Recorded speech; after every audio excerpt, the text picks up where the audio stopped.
What's happening, y'all? DKB here. So we're supposed to be having a joint practice, a single joint practice with the Giants, who I believe is our final preseason game leading up to the regular season. Now, it's interesting that it's just going to be a single game as opposed to us and the Falcons joint practices that we'll be doing, and that being a week-long event. But it's supposed to be held at Quest Diagnostics, I believe, which is the Giants practice field.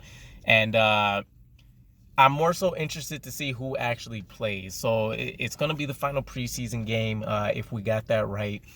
We seen last year, even before all the injury bugs, that a lot of coaches, a lot of teams kind of proactively avoided playing a lot of their starters and really used a lot of these games to separate who was going to be the middle of the pack and some of those, special teams players, maybe role players that they needed to kind of separate out. And then, of course, scouring for practice squad and what that was going to look like. But if we do get to face Daniel Jones, it's going to be part of that row of quarterbacks where they all showed some dual threat capabilities.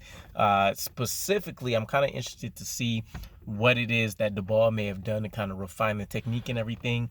I read up on some stuff saying that he's not looking for wholesale changes, at least not in, his first year with Daniel Jones. He really wants him to just kind of let it loose and let it rip, which I think will be an excellent setup as kind of a prep game for the regular season for us and our defensive backs. We didn't get our hands on a lot of balls last year. I think we actually only got the 2 interceptions by Brandon Echols from our entire secondary. But it should be a pretty good testing ground. I mean, we haven't practiced with the Giants since 2005, and I remember that being like a huge scuffle between both teams, and I think it was Jeremy Shockey versus I can't even remember. It was one of our defensive backs, so for sure. But there was a big scuffle.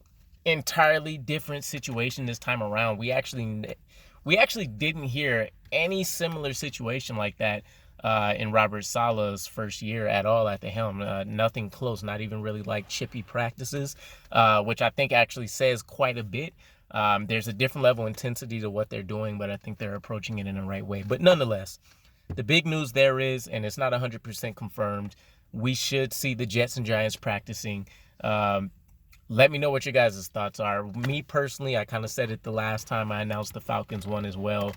I'm a huge fan, just like Robert Saleh is, of these practices. It gets us going against a different defense, a different style generally. The players are going to get accustomed to not having to work against different tendencies and things that they haven't been able to see. They'll get that practice with having to do additional, work, seeing what the defense is going to give, what the offense on the other side is going to give. And it's going to take them away from the kind of onslaught and ongoing day-to-day basics of, doing our installs, our walkthroughs to get this young team accustomed. And we'll really get to see a lot more of those athletic traits kind of show themselves when that competition ramps up, as they realize they do have a different opponent that they're not seeing on a day-to-day basis. But again, let me know what you guys' thoughts are. I'll catch you again. Peace.